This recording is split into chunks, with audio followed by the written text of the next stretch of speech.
The discovery report landed on High Admiral Zethkar's crystalline desk with the soft chime that indicated routine intelligence. He barely glanced up from the three-dimensional star charts floating before him, his forearms continuing their intricate dance as he orchestrated fleet movements across 17 sectors simultaneously. The Caliph Empire's morning briefings typically contained nothing that required his direct attention anymore. After commanding galactic operations for 3 centuries, very little surprised him. Another primitive species, Admiral, his aide, Commander Yathera, announced with the kind of bored efficiency that came from cataloging the 100th insignificant civilization this cycle. Third planet, Yellow Star System, Outer Rim Sector 7749. They call themselves humans in their primary language, though they have developed over 6,000 different dialects across their single world. Zethkar's lower pair of arms paused in their choreography, though his upper arms continued adjusting stellar defense grids. Single-world civilizations were becoming increasingly rare. Most species achieved faster-than-light travel within a few centuries of developing atomic energy, but occasionally they encountered races so technologically stunted that they remained trapped on their birth planets for millennia. Technology level, he asked, though he could predict the answer. These discoveries always followed the same pattern.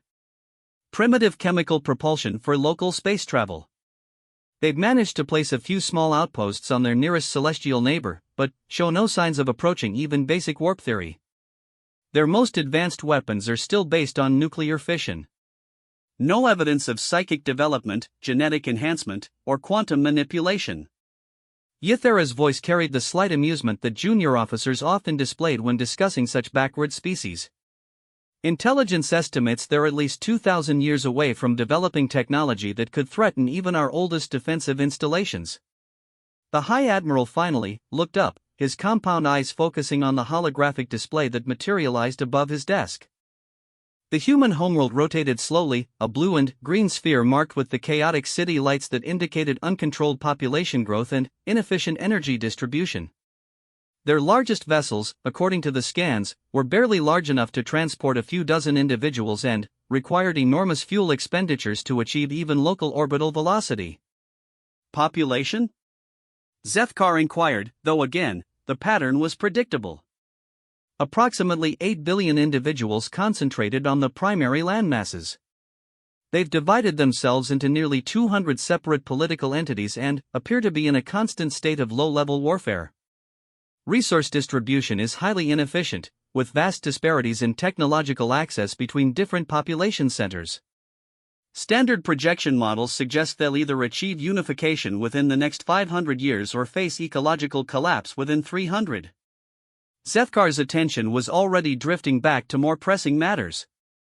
The rebellion in the Andrus system required delicate handling, and the negotiations with the hegemony of worlds couldn't be delayed much longer. These newly discovered humans represented nothing more than another footnote in the Empire's vast databases. Recommended classification, he asked, though protocol demanded the question. Level 7 Primitive. Standard monitoring protocols. We'll establish a stealth observation post in their outer system and maintain watch for any unexpected technological developments. Current projections suggest they'll require intervention within the next millennium if they're to be preserved as a species, but there's no urgency. The classification was exactly what Zethkar expected. Level 7 primitives were barely above animals in the Empire's taxonomic system. They possessed basic tool use and had developed some form of written communication, but lacked any technology that could pose even a theoretical threat to Caliph interests. Standard procedure was to monitor such species from a distance, occasionally intervening if they appeared likely to destroy themselves before reaching useful development levels. Approved, Zethkar said, dismissing the report with a gesture. File it with the Colonial Development Authority and move on to the hegemony situation reports. What the High Admiral and his intelligence apparatus had failed to recognize, despite their 300 years of experience and their vast databases of comparative civilization analysis, was that they were applying the wrong metrics to evaluate human potential. The Caliph Empire measured advancement through technological achievement, psychic development, and social optimization. They looked for faster-than-light drives, quantum computers, genetic perfection, and unified planetary governments.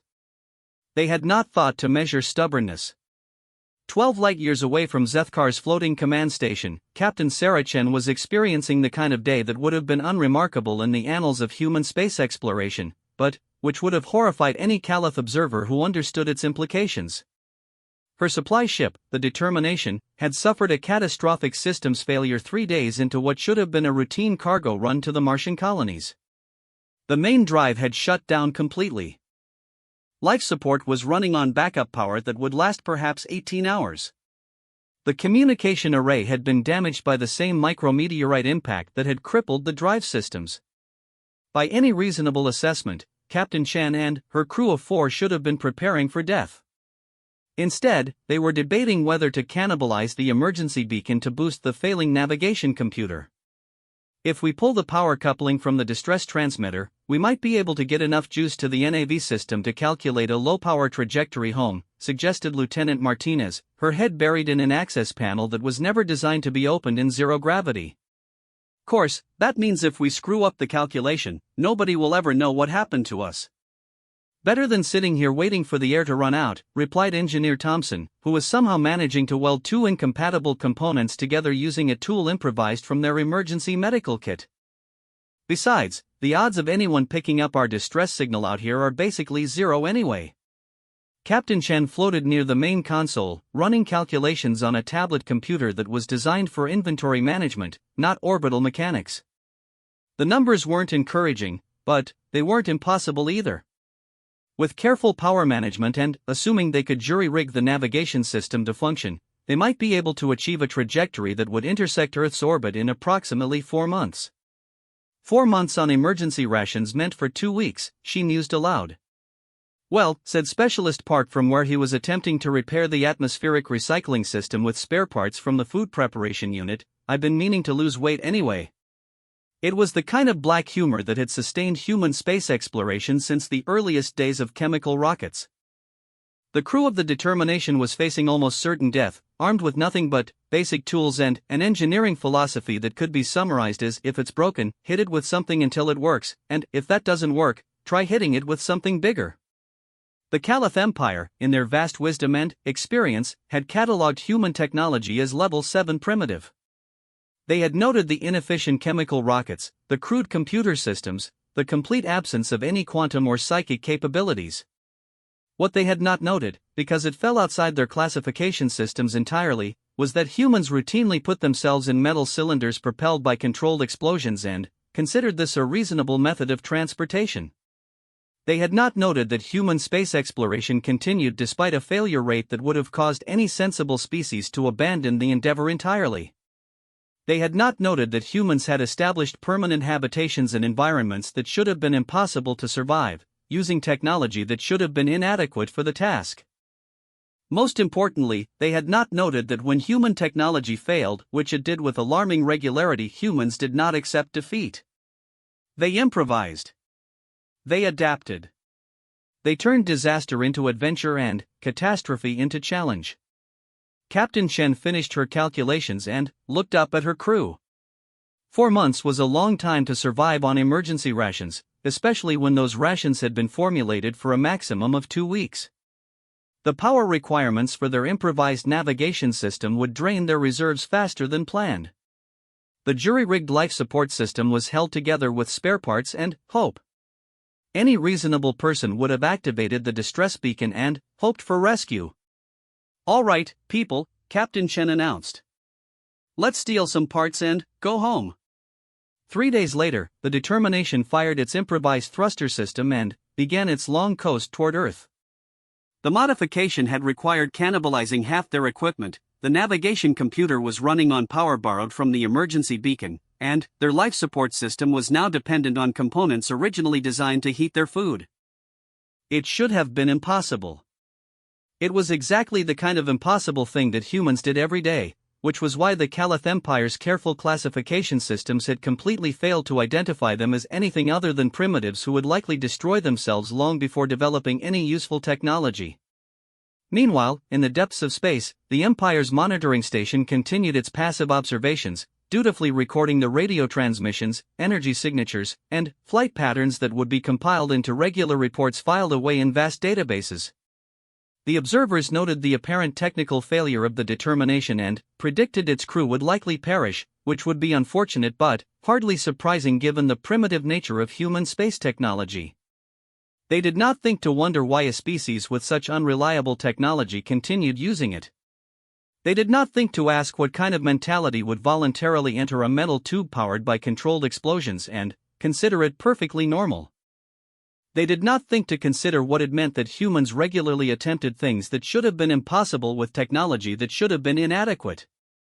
The Caliph Empire measured civilizations by their greatest achievements.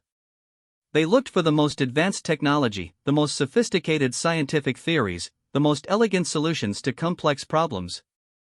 Humans, on the other hand, measured themselves by their ability to survive when everything went wrong. It was a fundamental difference in perspective that would prove crucial in the months to come, though neither species understood it yet. The Empire would continue to file reports and make projections based on technological capability and social development. Humans would continue to jury-rig solutions to impossible problems and treat catastrophic system failures as minor inconveniences. And, somewhere in the space between those two worldviews, the future of the galaxy was quietly being determined by the crew of a broken supply ship, who had decided that death was simply not an acceptable outcome, regardless of what the mathematics suggested. The Empire had measured human technology and found it laughably primitive. They had not thought to measure human determination, which was unfortunate for them, because that was the metric that actually mattered. 6 months had passed since the initial human classification report, and High Admiral Zethkar had completely forgotten about the primitive species in Sector 7749. His attention had been focused on far more pressing matters. The Andrus rebellion had escalated into a full-scale war, requiring the deployment of 3 battle fleets, and the hegemony negotiations had collapsed entirely when the hegemony discovered the Empire had been monitoring their private communications for the past century. It was therefore with considerable irritation that he received Commander Ythera's request for an urgent consultation regarding what should have been routine monitoring reports. "The humans again?" Zethkar asked, his forearms continuing to manipulate tactical displays while his compound eyes focused on his aide. "I specifically recall classifying them as Level 7 primitives. What could possibly require my attention?" Commander Ythera stood before the Admiral's desk, holding a data crystal that pulsed with the amber light indicating anomalous intelligence. Her usually confident demeanor showed signs of uncertainty that would have been concerning under normal circumstances, but Zethkar was too busy coordinating fleet movements to notice such subtle details. "Sir, there have been several incidents that don't match our projected behavioral patterns for their technological level," she began carefully. "The monitoring station has documented multiple cases of humans achieving results that should be impossible given their available technology." "Clarify," Zethkar ordered, though most of his attention remained on the tactical situation in the Andrus system. 3 weeks ago, one of their transport vessels suffered what should have been a fatal systems failure during an interplanetary cargo mission. Complete main drive shutdown, life support failure, communications equipment damaged. Our analysts calculated their survival chances at less than 2%, even assuming immediate rescue operations. Zethkar's lower arms paused in their manipulation of fleet coordinates. Disaster scenarios were useful for understanding a species' crisis management capabilities and social cohesion levels. If the humans had managed some kind of coordinated rescue effort, it might indicate more sophisticated organizational structures than their initial assessment had suggested. "They mounted a successful rescue operation?" he asked. "No, sir. The crew of the damaged vessel repaired their ship using improvised components and completed their mission on schedule." Now Zethkar's upper arms stopped moving as well. His compound eyes focused entirely on Commander Ythera as his brain processed the implications of her statement. "That's impossible. Our technical analysis clearly established that their technology lacks the redundancy and modularity that would permit such field repairs." "Yes, sir. That was our conclusion as well. However, the monitoring station has detailed sensor logs of the entire incident. The humans somehow reconfigured their navigation computer using power systems borrowed from their emergency equipment, rebuilt their propulsion system using components from their life support apparatus, and jury-rigged an atmospheric recycling system using parts from their food preparation unit. Zethkar stared at his aide for several seconds while his mind attempted to reconcile this information with everything he understood about technological systems and engineering principles. They cannibalized their life support to repair their drive? How did they survive the journey home? According to our analysis, they shouldn't have. The improvised systems should have failed within days. The power requirements alone should have exceeded their available resources by a factor of 3. But, the sensor logs clearly show their vessel completing a 4-month journey using equipment that was never designed to function together. The High Admiral leaned back in his command chair, his forearms finally, still as he considered the implications. Equipment malfunction. Sensor error. The monitoring station's instruments must have misinterpreted the data. That was our initial assessment as well, sir. However, this wasn't an isolated incident. Commander Yathera activated her data crystal, and holographic displays materialized above Zethkar's desk showing multiple human spacecraft and installations. Over the past 6 months, we've documented 17 separate instances of humans achieving technically impossible results. The displays showed human mining operations on asteroids where the available equipment should have been inadequate for the task. They showed spacecraft completing missions despite suffering damage that should have left them completely inoperable. They showed construction projects being completed using improvised techniques that violated basic engineering principles but somehow produced functional results. Their space station in orbit around their 4th planet was struck by debris that should have caused catastrophic decompression, Yathera continued. Instead of evacuating, the crew sealed the breach using materials from their recreation facility and continued operations. Their recreation facility? Apparently they dismantled some sort of gaming equipment and used the components to create a temporary pressure seal. Our engineering staff has reviewed the specifications and insists it shouldn't have worked. Zethkar studied the displays with growing unease.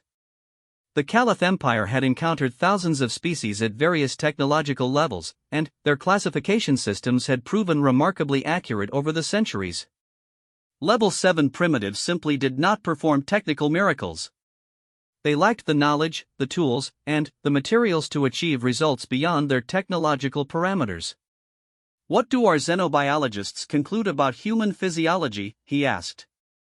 Enhanced problem-solving capabilities? Improved pattern recognition? Some form of intuitive engineering sense?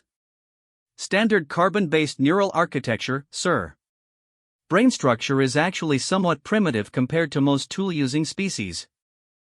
No enhanced cognitive capabilities, no psychic potential, no unusual sensory organs that might provide additional input for technical problem-solving. Then, how?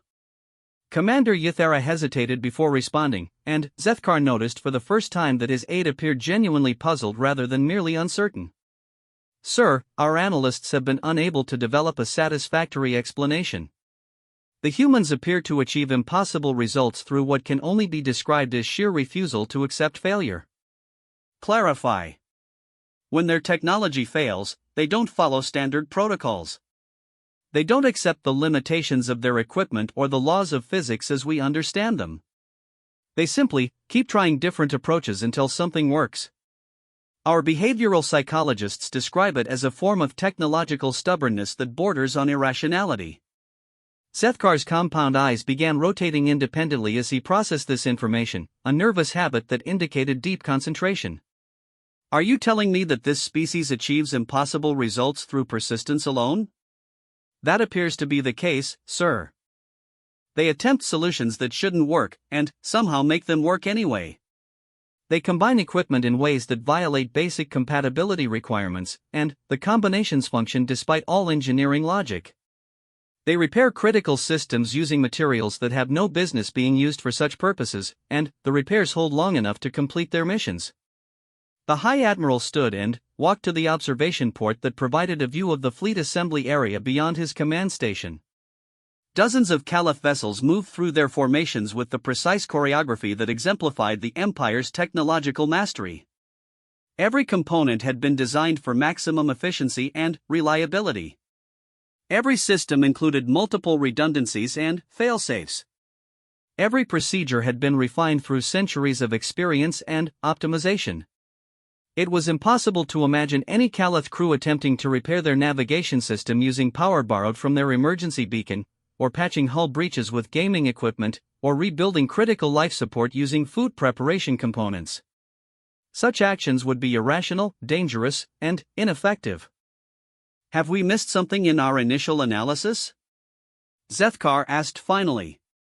Hidden technology? Concealed capabilities? Are these humans more advanced than they appear? No, sir. Our scans are comprehensive and accurate. Their technology is genuinely primitive by Empire standards. Chemical rockets, fission reactors, basic computer systems, no artificial intelligence, no quantum manipulation, no psychic capabilities. They're exactly what they appear to be.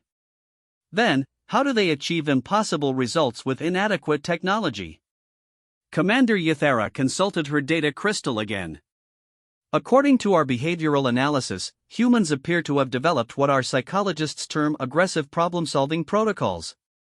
When faced with technical failures, instead of following standard diagnostic and repair procedures, they begin making random modifications to their equipment until something produces the desired outcome. Random modifications?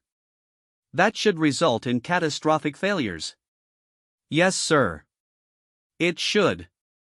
But, somehow, it doesn't. They try dozens of approaches that should fail completely, and eventually discover combinations that shouldn't work but do.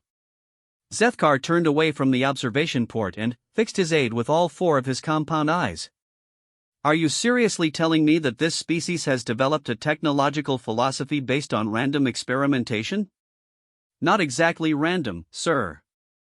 They appear to follow what can only be described as intuitive engineering principles. They combine components based on function rather than design compatibility. They adapt equipment for purposes far beyond its intended capabilities. They treat all technology as potentially modular and reconfigurable. The High Admiral returned to his command chair and stared at the holographic displays showing human achievements that should have been impossible. What do our projection models suggest about their future development? That's the problem, sir. Our standard models don't apply. Species typically develop along predictable technological paths. They master basic principles, then advance to more sophisticated applications of those principles. They build upon previous achievements in logical progression. And humans? Humans appear to skip steps. They achieve results without necessarily understanding the theoretical foundation that should be required. They solve problems without following the logical progression that should be necessary. Our models can't predict their development because they don't follow any recognizable pattern. Zethkar leaned back in his chair, his forearms unconsciously mimicking the gestures he used for complex tactical analysis. Recommendations? Our xenobiologists suggest upgrading their classification from level 7 primitive to level 6 developing. Our technology assessment team recommends maintaining level 7 classification but adding a notation for anomalous capabilities. Our strategic analysis division. Commander Yathara paused, consulting her crystal again. Our strategic analysis division has requested permission to conduct a comprehensive re-evaluation of human potential. Granted, Zethkar decided. I want a complete assessment within one standard cycle. Technology, psychology, social organization, military potential, everything. If this species is achieving impossible results with primitive technology, I need to understand how and why. What High Admiral Zethkar did not understand, despite his vast experience and sophisticated analytical systems, was that he was applying the wrong framework to evaluate human achievement. The Caliph Empire approached technology as a series of logical progressions, with each advancement building systematically upon previous knowledge. Their engineering philosophy emphasized optimization, redundancy, and predictable operation. Humans, on the other hand, had developed an engineering philosophy that could be summarized as good enough is good enough, and if it's not good enough, make it good enough. They built technology that was intended to work most of the time, and, when it didn't work, they fixed it with whatever materials happened to be available. This fundamental difference in approach had produced a species that was remarkably adaptable but appeared primitive to external observers. Human technology was full of inefficiencies, redundancies that didn't quite work as planned, and systems that were held together by constant maintenance and modification. To the Caliph Empire, this looked like technological incompetence. What they failed to understand was that human technology was designed to fail gracefully and be repaired by people who had no access to proper tools or replacement parts. Every human device was built with the assumption that it would eventually break down in the worst possible circumstances, and whoever was responsible for fixing it would have to improvise a solution using whatever materials they could find. It was a technological philosophy born from a species that had evolved on a planet where everything was trying to kill them, and had developed an approach to engineering that assumed disaster was inevitable and preparation was impossible. The only rational response was to build things that could be fixed when they broke, using whatever happened to be available, by people who might not fully understand how they worked. The Caliph Empire measured technological achievement by sophistication, efficiency, and theoretical understanding. Humans measured technological achievement by how long something continued working after it should have failed completely, and how many different ways it could be repaired when it finally did fail. It was a difference in perspective that would prove crucial in the years to come, though neither species understood it yet. The comprehensive re-evaluation of human capabilities took 8 standard cycles to complete, and the results left the Empire's finest analysts completely baffled. High Admiral Zethkar found himself staring at a report that seemed to contradict every principle of technological development and species advancement that the Caliph Empire had established over 10,000 years of galactic dominance. The psychological profile makes no sense, announced Dr. Vashti, the Empire's leading xenobiologist, during the briefing session that had been scheduled to present the findings. Her crystalline tendrils flickered with agitation as she reviewed the data streams flowing through her neural interfaces. According to our analysis, humans demonstrate problem-solving approaches that should be evolutionarily maladaptive. Zethkar gestured for her to continue, though his attention was divided between the human analysis and the ongoing strategic situation in 3 different sectors. The Andrus rebellion had been contained, but at enormous cost, and intelligence suggested similar uprisings were being planned in 17 other systems. Most species develop technological approaches through careful risk assessment and systematic testing, Dr. Vashti continued. They avoid potentially catastrophic failures by following established protocols and maintaining safety margins. This is basic evolutionary survival strategy. Species that take unnecessary risks tend to eliminate themselves before achieving technological sophistication. And humans, prompted Commander Yathera, who had been promoted to intelligence coordinator specifically to handle what was now being called the human anomaly. Humans appear to have developed an approach to technology that deliberately accepts catastrophic risk in exchange for potential breakthrough results. They routinely attempt solutions that have high probabilities of complete failure, but which offer possibilities for extraordinary success if they happen to work. Zethkar's upper arms paused in their manipulation of tactical displays. That's insane. No species could survive long-term with such an approach. Exactly, sir. Which is why we believe we're missing something fundamental about their psychology or their environmental development. Dr. Vashti activated a holographic display showing human technological history. Their advancement pattern is unlike anything in our databases.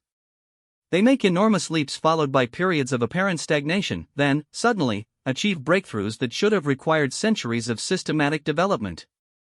The display showed human progress from primitive stone tools to nuclear weapons in what amounted to an evolutionary eye blink. Chemical rockets had been developed within decades of powered flight. Computer technology had advanced from basic calculation devices to systems capable of supporting global communications networks in less than a single generation. They appear to achieve major technological breakthroughs through what can only be described as organized chaos, Dr. Vashti explained. Multiple groups attempting radically different approaches simultaneously, with most efforts resulting in complete failure, but occasional successes producing disproportionate advances. You're describing a technological development strategy based on random chance, Zethkar observed. That's not a strategy at all, it's gambling. Yes, sir. But, somehow, it works. Their rate of technological advancement should have plateaued centuries ago, but, instead they've maintained exponential growth across multiple development vectors simultaneously. Commander Ythera activated her own display showing current human activities. The monitoring station has documented increasingly ambitious projects over the past year. They're constructing new orbital installations, expanding their interplanetary transportation network, and beginning preliminary surveys of nearby star systems. Using the same primitive technology? Modified primitive technology. They've made incremental improvements to their basic systems, but, more importantly, they've found ways to combine those systems that achieve results far beyond their individual capabilities. The display showed human spacecraft that looked like collections of mismatched components held together by external framework structures. Engineering analysis suggested they should be unable to function, yet sensor logs clearly showed them operating successfully across the human solar system. Our technical assessment team has concluded that human engineering philosophy operates on principles completely different from standard technological development, Commander Ythera continued. Instead of optimizing individual components for maximum efficiency, they optimize entire systems for maximum adaptability. Meaning? Meaning their technology is designed to be modified, reconfigured, and repaired using whatever materials happen to be available. Every human device appears to include multiple redundant connection points, standardized interface protocols, and modular design elements that allow it to be combined with any other human device. Dr. Vashti highlighted specific details on the display. They've developed what appears to be a universal compatibility standard. Components designed for spacecraft propulsion can be reconfigured for planetary surface transportation. Life support systems can be adapted for manufacturing applications. Communication equipment can be modified for scientific research.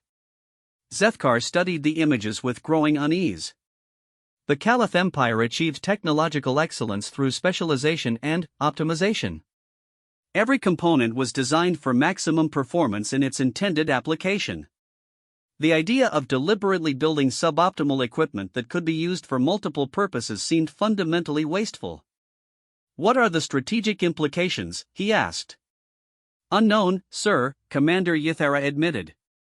Our strategic analysis models are based on predictable technological development patterns. We can project enemy capabilities by analyzing their current technology and extrapolating logical advancement paths. With humans, such projections are impossible because their advancement pattern follows no logical sequence. Give me your best estimate. If they continue their current development rate, they should achieve faster than light travel within 50 to 100 standard years. However, given their demonstrated ability to achieve impossible results with inadequate technology, they might develop interstellar capability much sooner through some combination of approaches we haven't considered. Zethkar's compound eyes rotated independently as he processed this information. 50 years was nothing in strategic terms, barely enough time to complete major infrastructure projects, much less prepare for contact with a potentially hostile species. If humans achieved interstellar travel ahead of projections, the Empire would have no advance warning of their technological capabilities. Threat assessment, he inquired. Dr. Vashti and Commander Ythera exchanged glances that suggested significant disagreement between the scientific and intelligence communities. From a technological perspective, humans currently pose no direct threat to Empire interests, Dr. Vashti began carefully. Their weapons are primitive, their spacecraft are slow, and they show no signs of developing the kind of advanced capabilities that could challenge our defensive systems. However, Commander Ythera interjected, their psychological profile suggests they would be extremely difficult to deter or defeat if they perceived the Empire as a threat. Our behavioral analysis indicates that humans respond to overwhelming opposition by increasing their efforts rather than seeking accommodation. Clarify. Most species, when confronted with superior force, attempt to negotiate favorable terms or find ways to avoid conflict entirely.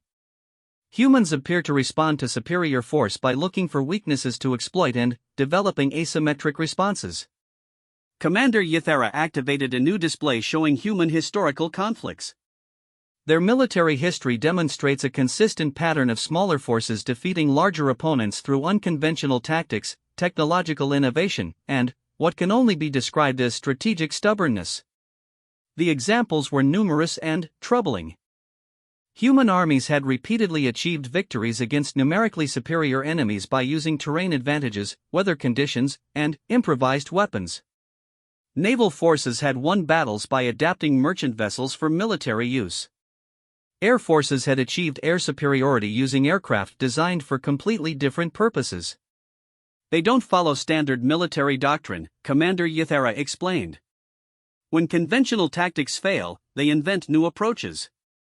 When their equipment is inadequate, they modify it for capabilities it was never designed to possess. When they're outnumbered, they find ways to avoid fighting on terms that favor their opponents. And their response to technological superiority? Historical precedent suggests they would attempt to capture or reverse engineer any advanced technology they encountered, then modify it for purposes we haven't anticipated.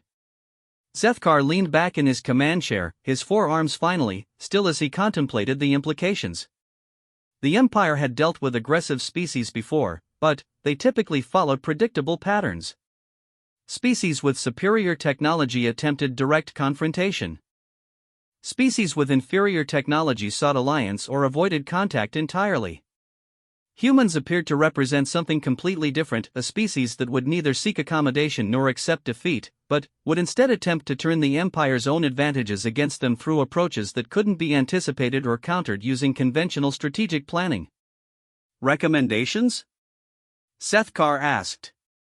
The scientific community recommends continued observation and analysis, Dr. Vashti responded.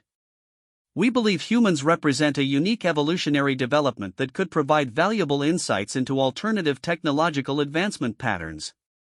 The intelligence community recommends immediate intervention, Commander Yathera stated. Human technological development is accelerating beyond our projection models. If we're going to maintain strategic control over this species, we need to establish contact and guidance protocols before they develop capabilities that could complicate future relations. And if they refuse guidance? Then, we implement standard containment protocols before they become a threat. Zethkar stood and walked to his observation port, watching the Caliph fleet units moving through their precise formations beyond his command station. The Empire had maintained galactic peace for 10,000 years through a combination of technological superiority and strategic deterrence. Species that couldn't be guided toward constructive development were contained within their home systems until they either evolved beyond their aggressive impulses or destroyed themselves through internal conflict. It was a proven approach that had prevented countless wars and preserved countless civilizations. There was no reason to believe it wouldn't work with humans as well. Except that humans had already demonstrated the ability to achieve impossible results with inadequate technology. If they applied that same capability to military development, they might find ways to circumvent containment that the Empire hadn't considered. Prepare a contact mission, Zethkar decided. I want a diplomatic vessel dispatched to the human system within 10 standard cycles. We'll evaluate their response to contact with superior civilization and determine appropriate guidance protocols. What High Admiral Zethkar did not understand was that he was about to make the same mistake that had been made by numerous other superior civilizations throughout human history. He was assuming that technological superiority would guarantee strategic advantage, and that humans would respond to overwhelming force with rational acknowledgement of their inferior position. Human history suggested a very different outcome, but the Empire's databases contained no examples of species that had ever responded to superior force by immediately beginning to plan ways to neutralize that superiority through approaches the superior force hadn't considered. The decision to make contact with humanity would prove to be the beginning of the end of the Caliph Empire's dominance, though no one in the briefing room understood that yet. They were about to discover that humans had spent their entire evolutionary history dealing with problems that were too big, too dangerous, and too complex to solve using available resources. And they had gotten very, very good at it. The first official contact between the Caliph Empire and humanity took place on a Tuesday morning in Earth's eastern hemisphere, when Ambassador Corvetha's diplomatic vessel materialized in Earth's orbit using technology that should have terrified any primitive species into immediate submission. The ship was 3 kilometers long, constructed from materials that could withstand direct stellar bombardment, and powered by reactors that could have supplied energy to entire star systems. Ambassador Corvette had conducted first contact protocols with over 200 species during his diplomatic career. The procedure was well established and, invariably successful: demonstrate overwhelming technological superiority, explain the benefits of joining the galactic community under Empire guidance, and offer the developing species a choice between cooperation and isolation. Species that chose cooperation received access to advanced technology, scientific knowledge, and protection from hostile forces. Species that chose isolation were contained within their home systems until they developed sufficient maturity to interact with galactic civilization responsibly. No species had ever chosen anything else, because no species had ever been foolish enough to believe they could challenge the Empire's technological supremacy. Ambassador Corveth was therefore completely unprepared for humanity's response to his carefully prepared presentation of Empire power and benevolence. The human delegation that met him aboard his vessel consisted of 5 individuals representing what appeared to be different political entities from across their planet. They were led by Dr. Sarah Martinez, who served as director of the recently established United Earth Space Authority, an organization that had apparently been created specifically to handle potential extraterrestrial contact. "Welcome to human space, Ambassador Corveth," Dr. Martinez said with the kind of calm professionalism that suggested she dealt with 3-kilometer-long alien spacecraft on a regular basis. "We appreciate your willingness to meet with us, and we're looking forward to learning more about your civilization." Ambassador Corveth's compound eyes rotated in confusion. The standard response to Empire contact was either immediate terror followed by desperate offers of submission, or careful diplomatic language designed to minimize potential offense while seeking favorable terms. Humans appeared to be treating his arrival as a routine diplomatic meeting between equals. "Dr. Martinez, I believe you may not fully understand the situation," Ambassador Corveth began, activating holographic displays that showed the scope of Empire civilization. "The Caliph Empire spans over 10,000 star systems and has maintained galactic peace for millennia. Our technology is advanced beyond your current comprehension, and our military capability exceeds anything your species could possibly develop within the next several centuries." "That's very impressive," Dr. Martinez replied, studying the displays with obvious interest. "Your faster-than-light travel technology must be incredibly sophisticated to maintain communications and transportation across such distances. We'd love to learn more about the theoretical principles involved." Ambassador Corveth paused, his prepared presentation suddenly seeming inadequate. "Dr. Martinez, the purpose of this meeting is to discuss humanity's integration into the galactic community under Empire oversight. We're here to offer you guidance and protection as you develop toward full technological maturity." "That's a generous offer," said Colonel Williams, the military representative. "What would such guidance and protection involve?" "Standard protocols include technological assistance appropriate to your developmental level, scientific knowledge sharing within established parameters, and defensive support against any external threats you might encounter as you expand beyond your home system." "And, in exchange," asked Dr. Chen, the economic advisor. "Adherence to Empire laws regarding interstellar activity, acceptance of Empire authority in matters of galactic security, and commitment to peaceful development under our supervision." The human delegation exchanged glances that Ambassador Corveth couldn't interpret.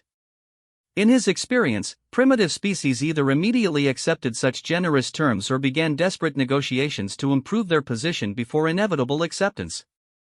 "Ambassador, that's certainly an interesting proposal," Dr. Martinez said finally. "However, we have some questions about the implementation details. What specific technological assistance would you provide? What kinds of restrictions would be placed on our research and development? How would Empire authority be exercised within human space?" Ambassador Corveth found himself in unfamiliar territory. Most species understood intuitively that they had no negotiating position when faced with overwhelming technological superiority. They focused on minimizing restrictions and maximizing benefits within the framework of inevitable submission. "Dr. Martinez, I think you may be misunderstanding the nature of this offer. The Empire isn't presenting terms for negotiation.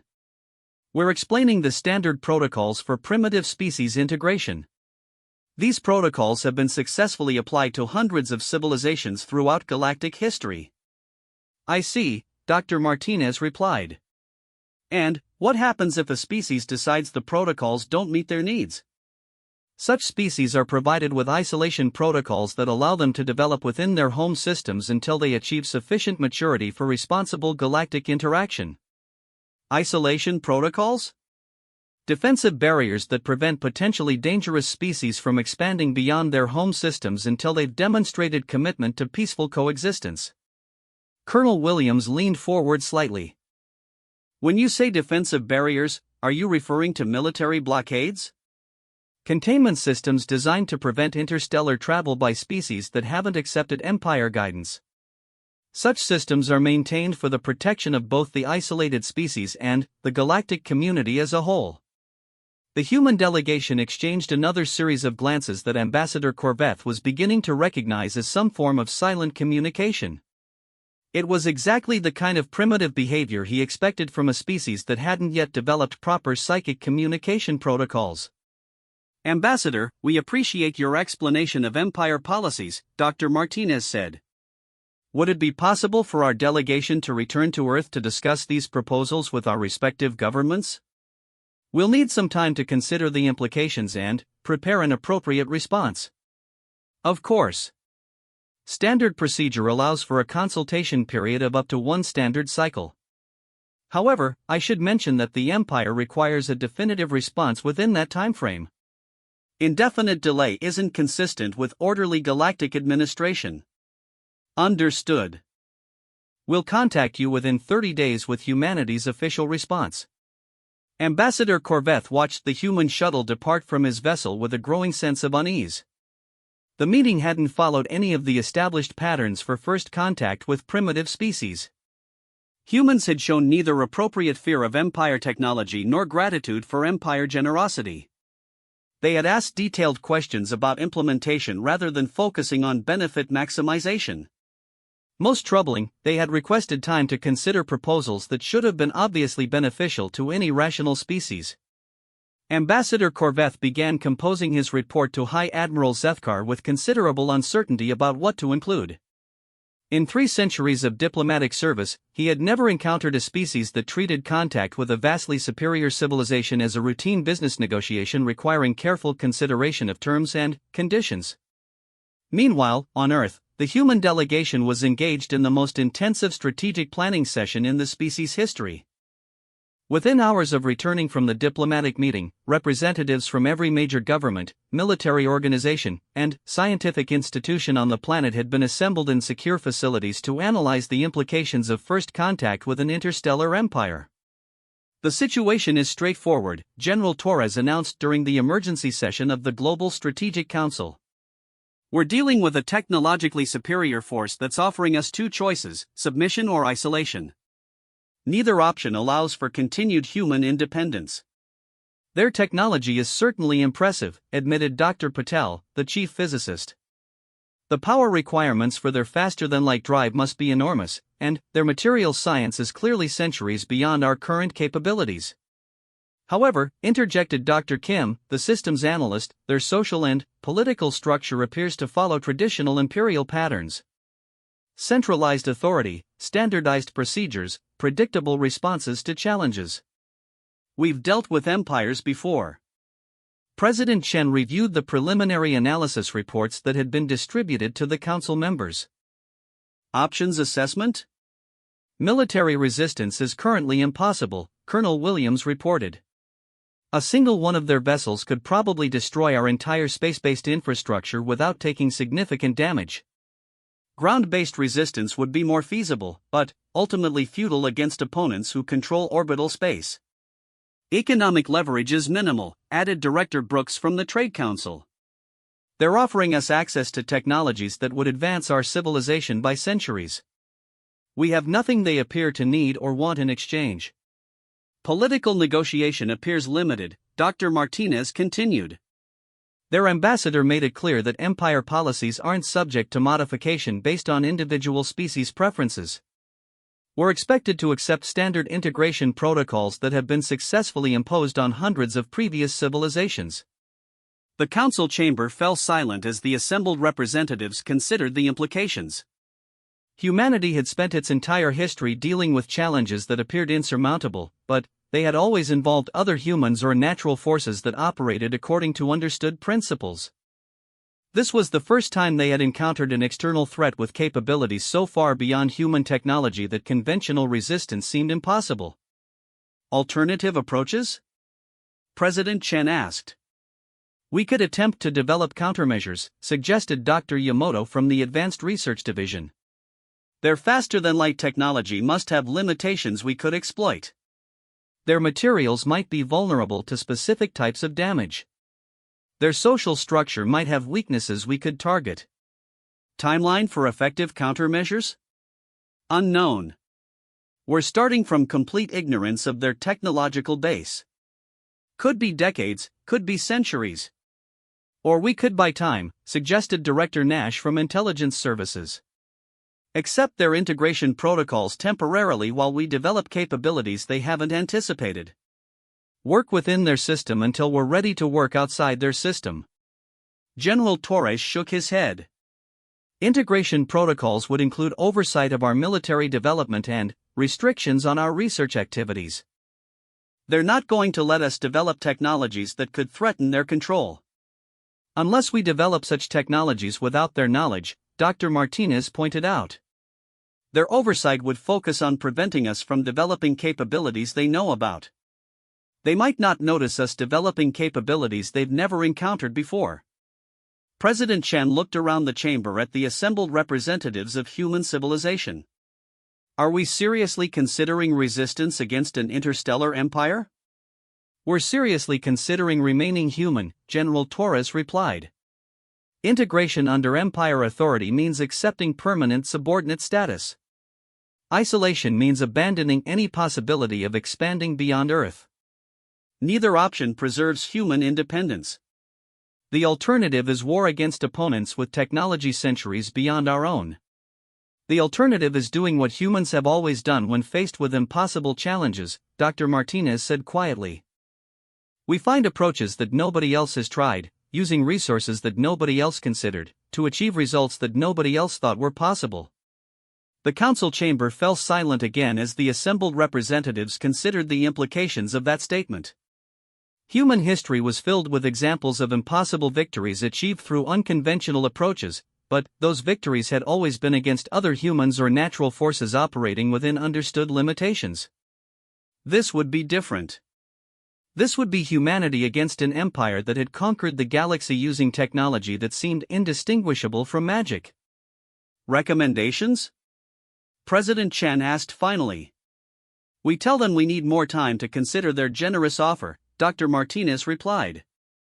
Then, we start preparing for the most important technological development project in human history. Which is learning how to beat opponents who are better than we are at everything we know how to do. What the human leadership couldn't know was that they were about to embark on a development path that would prove exactly why the Caliph Empire's assessment protocols had failed so completely. Humans didn't develop technology to match their opponents' capabilities, they developed technology to make their opponents' capabilities irrelevant. And they were about to get very good at it. 27 days after the first contact meeting, Dr. Sarah Martinez stood in the communications center of the International Space Station, preparing to deliver humanity's response to Ambassador Corvetha's ultimatum. The answer she was about to give would determine whether human civilization would retain its independence or become another footnote in the Empire's vast database of conquered species. Behind her, displayed on monitors throughout the station, were the results of the most intensive technological development effort in human history. 27 days of work by every scientist, engineer, and researcher on Earth, coordinated through a global network that had never existed before and would probably never exist again. Ambassador Corveth, this is Dr. Martinez representing the United Earth Space Authority, she began, her voice carrying to the Empire vessel through communications equipment that had been extensively modified using principles borrowed from their diplomatic meetings' sensor readings. We've completed our evaluation of the integration and isolation protocols you described. Excellent, Dr. Martinez. I trust humanity has reached a reasonable decision regarding Empire guidance. We have indeed reached a decision, Ambassador. However, I should mention that our response may not fit exactly within the parameters of your standard protocols. There was a pause from the Empire vessel that lasted just long enough to suggest Ambassador Corvette was consulting with his staff or reviewing procedural databases. Dr. Martinez, I'm afraid I don't understand. The Empire offers only two options for primitive species contact: integration under our guidance, or isolation within your home system. There are no alternative protocols. That's what we figured you'd say, Ambassador. Which is why we've developed a third option. That's impossible. Empire policy is established by the High Command based on 10,000 years of experience with species integration. Local preferences cannot override standard protocols. Dr. Martinez smiled, though Ambassador Corvette couldn't see her expression through the audio-only communication link. Ambassador, we appreciate your Empire's experience with previous civilizations. However, humanity has some unique characteristics that your standard protocols don't address. All species believe they are unique, Dr. Martinez. The Empire's protocols are designed to accommodate whatever special circumstances individual civilizations believe distinguish them from others. I understand, Ambassador. But I don't think your Empire has encountered a species quite like us before. What Dr. Martinez didn't mention was that human researchers had spent 27 days analyzing every detail of their contact with Empire technology, from the sensor readings taken during Ambassador Corvette's arrival to the energy signatures detected during their meeting aboard his vessel. They had studied the holographic displays, examined the materials used in the Ambassador's equipment, and, most importantly, analyzed the fundamental assumptions underlying Empire technology.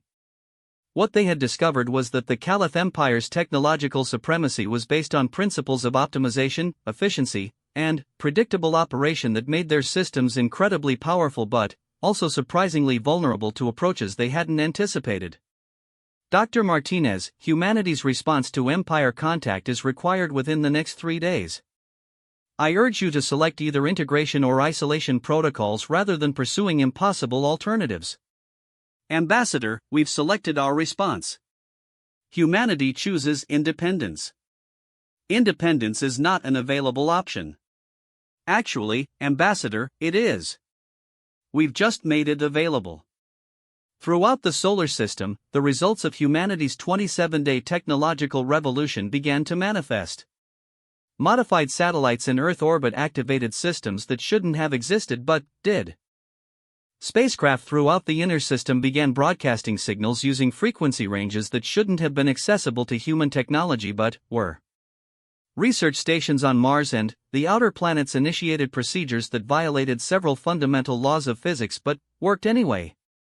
The first indication that something unusual was happening came from Ambassador Corvette's sensor arrays, which began detecting energy signatures that didn't match any known technological patterns. The readings suggested that human civilization had somehow developed faster-than-light communication capability, advanced materials technology, and power generation systems that approached Empire levels of sophistication. Dr. Martinez, our sensors are detecting anomalous energy readings from throughout your system. Please explain what your people are doing. We're demonstrating our third option, Ambassador. You told us that the Empire maintains its authority through technological superiority. So we've decided to eliminate that superiority. That's impossible. Your species is centuries away from developing technology that could challenge Empire capabilities. You're absolutely right, Ambassador. We are centuries away from developing technology that could challenge your capabilities. So instead, we've developed technology that makes your capabilities irrelevant. What humanity had accomplished in 27 days would have seemed impossible to any species that approached technological development through systematic optimization of known principles. Instead of attempting to match Empire technology, human researchers had focused on creating systems that operated according to completely different principles. They couldn't build faster-than-light drives that matched Empire performance, so they had built instantaneous communication systems based on quantum entanglement principles that made faster-than-light travel unnecessary for information transfer. They couldn't create materials that matched Empire defensive capabilities, so they had developed weapons that bypassed physical materials entirely by targeting the quantum foundations of matter itself. Most importantly, they couldn't build spacecraft that matched Empire speed and firepower, so they had created mobile platforms that didn't need to travel through space at all. Dr. Martinez, I must inform you that any attempt to threaten Empire vessels will result in immediate defensive action. Ambassador, we're not threatening your vessel. We're simply demonstrating that humanity won't be accepting either of your standard protocols. Throughout the solar system, human installations began to implement technologies that the Empire's sensors couldn't identify because they operated on principles that the Empire had never encountered. Defensive systems activated that didn't rely on materials or energy barriers. Transportation systems came online that moved objects without apparent propulsion mechanisms. Communication networks established connections across interstellar distances without using any detectable transmission methods. Ambassador Corvetha's compound eyes rotated frantically as his sensor arrays attempted to analyze what they were detecting. The energy signatures were unlike anything in Empire databases. The operational principles seemed to violate fundamental laws of physics. Most troubling, the technological approaches appeared to be completely incompatible with Empire countermeasures because they operated outside the parameters that Empire defensive systems were designed to address. Dr. Martinez, I demand an explanation of these energy readings. What technology are your people employing? It's complicated, Ambassador. Human technology doesn't work the way your technology works. We don't optimize for efficiency or predictability. We optimize for adaptability and redundancy. Which means our systems can do things your systems aren't designed to handle. What Dr. Martinez couldn't explain in terms that Ambassador Corvetha would understand was that human technology had been developed by a species that had spent its entire evolutionary history dealing with problems that were too big to solve, using resources that were inadequate for the task, under conditions that made systematic optimization impossible. Human spacecraft weren't built to optimal specifications, they were built to function despite having half their systems fail simultaneously. Human communication networks weren't designed for maximum efficiency, they were designed to continue operating even when most of the network had been destroyed. Human weapons weren't optimized for specific targets, they were designed to be effective against anything humans might encounter, including threats they hadn't anticipated. It was a technological philosophy that produced systems the Empire couldn't counter because the Empire had never encountered opponents who built technology specifically to be unpredictable, unreliable, and impossible to optimize against. Ambassador, Dr. Martinez continued, we understand that humanity's independence wasn't included in your standard protocols. But, as you can see, humanity isn't a standard species. We'd be happy to establish diplomatic relations with the Empire on terms that respect our sovereignty and your legitimate interests in galactic stability. Dr. Martinez, the Empire does not negotiate with primitive species. You will accept integration protocols or face isolation. Actually, Ambassador, we don't think you're in a position to enforce either of those options anymore. Throughout the solar system, human technology demonstrated capabilities that should have been impossible. Defense platforms materialized in locations where no human installations had been detected. Weapons systems activated that operated without any detectable energy sources. Most unsettling, human spacecraft began appearing in locations where the Empire's sensors insisted nothing existed. Ambassador Corvetha's vessel was designed to withstand attacks from any technology the Empire had ever encountered. It was armed with weapons that could destroy planets and defended by barriers that could deflect entire stars. It was crewed by individuals whose psychic capabilities could manipulate matter at the quantum level and whose tactical systems had been refined through 10,000 years of galactic warfare. It had absolutely no defenses against opponents who had spent 27 days learning to make the Empire's advantages irrelevant. Dr. Martinez, this is your final warning. Cease these activities immediately or face the consequences of threatening Empire security. Ambassador, we're not threatening Empire security. We're simply making it clear that humanity will remain independent whether the Empire approves or not.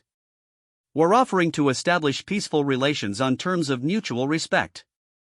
The alternative is for you to explain to your high command why your standard protocols failed when applied to a species that doesn't follow standard patterns. Ambassador Corvetha stared at his sensor displays in growing horror. His vessel's defensive systems were reporting threats they couldn't identify. His weapons systems were detecting targets they couldn't lock onto. His communication systems were picking up signals from human sources that appeared to be operating outside normal spacetime. Most terrifying, his strategic analysis computers were unable to calculate victory probabilities because they couldn't determine what humanity's weapons were designed to do or how the Empire's defenses would respond to attacks based on principles that didn't exist in their databases. Dr. Martinez, the Empire will not tolerate primitive species developing technologies that threaten galactic stability. Ambassador, humanity has no interest in threatening galactic stability. We just want to be left alone to develop according to our own principles. If the Empire can accept that, we'll be happy to maintain peaceful relations and avoid any activities that might destabilize the broader galactic community.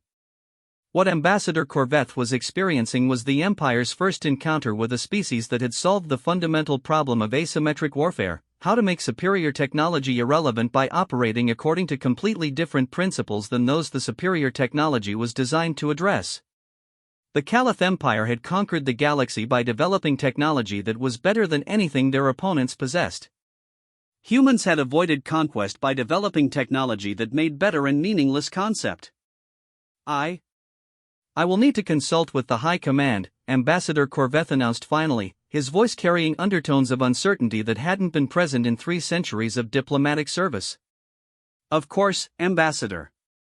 We'll be here when you're ready to discuss terms for our continued independence.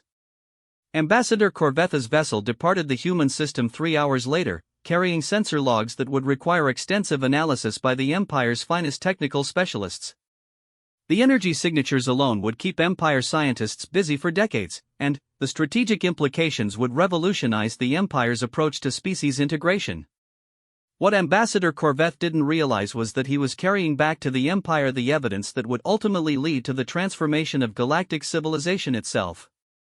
Humanity had just proven that technological superiority was not the only path to independence, and that proof would eventually inspire every subordinate species in the Empire to begin asking questions about alternatives to submission. The Empire had met humans and laughed at their primitive technology. But, as Ambassador Corveth's vessel disappeared into faster-than-light travel, the laughter was beginning to fade into something that sounded remarkably like concern. The joke, as humans had predicted, was about to be on the Empire. And they would indeed laugh last, though not for the reasons the Empire had originally assumed.